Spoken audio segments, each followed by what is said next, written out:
a nice suit, a dark presence, and masquerading around as the archetypical adult in the situation doesn't do it for me.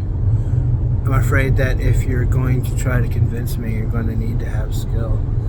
And additionally, I really just don't take applications for power in general. I always redirect people back to Yeshua. I don't think anybody should be convinced by that, because essentially authority in people's lives, and I learned this in my sociology class at Wake Tech, it's at least the first time I heard somebody say it. I learned a lot of things just because of how chaotic my brain is, and I have vectors for a lot of things I don't have words for. But hearing somebody say it and getting their vectors as well, iron sharpens iron, really just helps quite a bit. And so I wanted to give that teacher credit. The sociology class at Wake Tech when I went to school for web technologies. So she said authority is perceived, and authority is a given. That's a summary of what she said.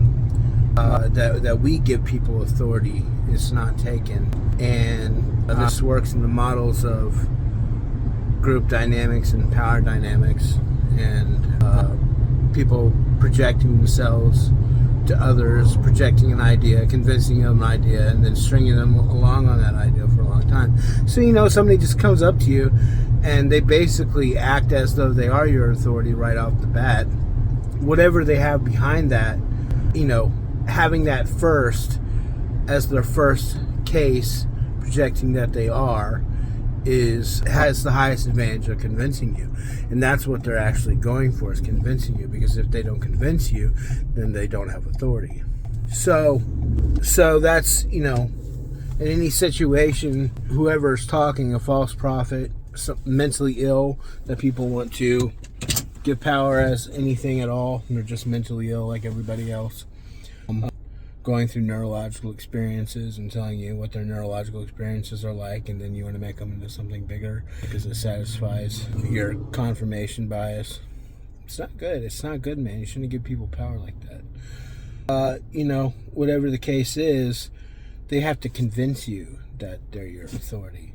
And so some people clump up this idea of, being an a-hole, wearing an expensive suit, having a dark presence, a sharp mouth, but they don't have any actual skill behind it. They don't, they don't even actually have the capabilities to really be in charge. They rely on everybody's help around them. They just do that. They just project themselves like that. And so my answer is no. And I hope that would be other people's answer too.